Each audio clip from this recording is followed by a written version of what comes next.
Welcome to Pillars of History 12, your source for bold, global, and untold stories from around the world. We break down headlines, reveal hidden truths, and connect the dots others ignore.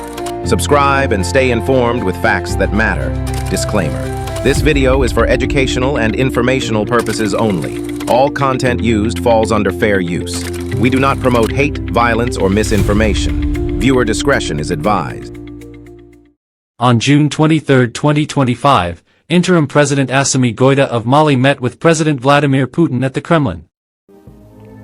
En cette première journée de visite officielle, le président malien de la transition se recueille d'abord sur la tombe du soldat avant d'être reçu au Kremlin par le président russe. Vladimir Poutine et Assimi Goïta ont une même ambition, les liens qui unissent la Russie et le Mali. Ressources naturelles, l'énergie et la logistique, et bien sûr les domaines humanitaires également. À leur côté, lors de cet entretien, le ministre russe de l'énergie et le transport, l'économie, l'agriculture, l'énergie et les mines. Aujourd'hui, cela montre la fiabilité et l'efficacité de la coopération avec la Fédération de Russie. Plusieurs accords ont déjà été signés ce lundi. Cette visite officielle doit durer en principe jusqu'à jeudi. Elle intervient dans un contexte de recrudescence des attaques djihadistes au Mali, ciblant notamment des camps et postes de contrôle de l'armée malienne. Elle a lieu aussi quelques jours après l'annonce du départ du groupe paramilitaire Wagner du pays, remplacé par une autre organisation, russe elle aussi, Africa Corps, mais directement sous le contrôle du ministère de la Défense. The visit came at a pivotal moment, not just for Mali's foreign policy, but for the broader geopolitical landscape in Africa.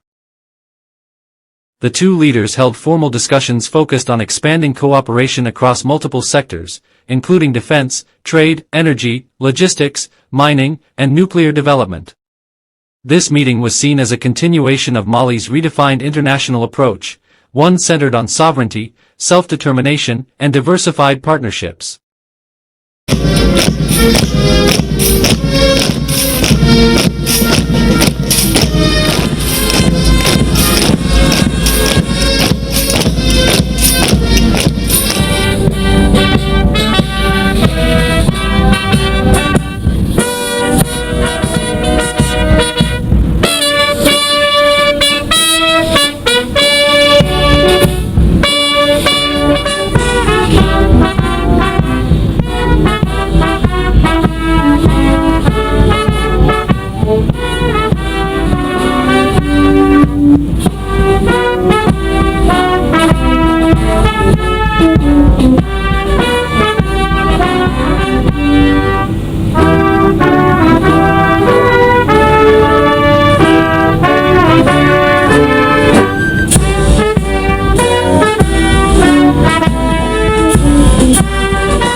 This visit followed the June 6 withdrawal of the Wagner Group from Mali and the public announcement of the Africa Corps, a Russian Ministry of Defense-controlled paramilitary force, taking over responsibilities.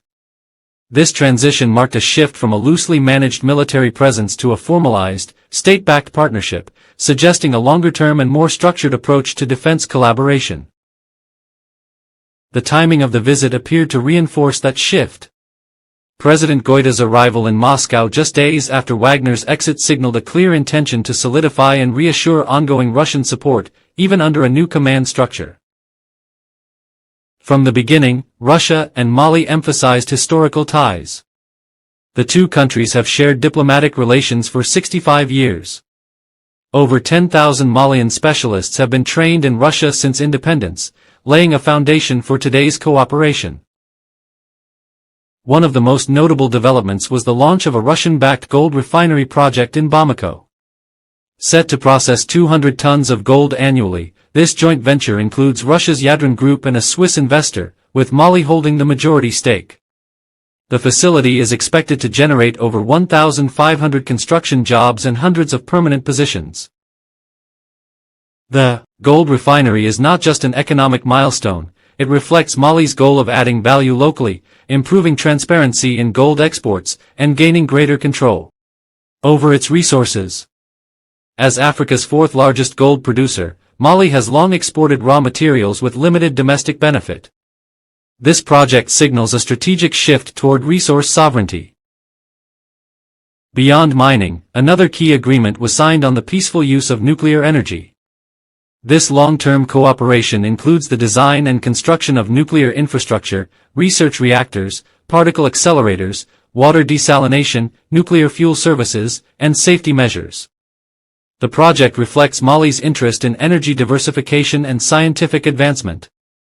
It also aligns with Russia's broader push to share nuclear expertise with African partners. Similar agreements were signed with Burkina Faso just weeks earlier. On the defense front, both sides reaffirmed their commitment to maintaining security cooperation. Russian Defense Minister Andrei Belousov and his Malian counterpart, Sadio Kamara, discussed deepening defense frameworks. 3 documents were signed to fortify the legal foundation of their cooperation. Although details remain limited, officials emphasized the importance of sovereignty and regional stability. The Africa Corps, now replacing Wagner, is composed of 70 to 80% former Wagner fighters but under direct Russian state control. Its mandate appears more focused on training, equipment provision, and facility protection, though reports indicate continued participation in airstrike operations. This evolution from a private to a state-controlled force reduces Russia's plausible deniability and increases accountability. However, it may also bring more predictability and stability to Mali's military partnerships in the long term. Bilateral trade between Russia and Mali was acknowledged as modest, but officials noted a positive upward trend.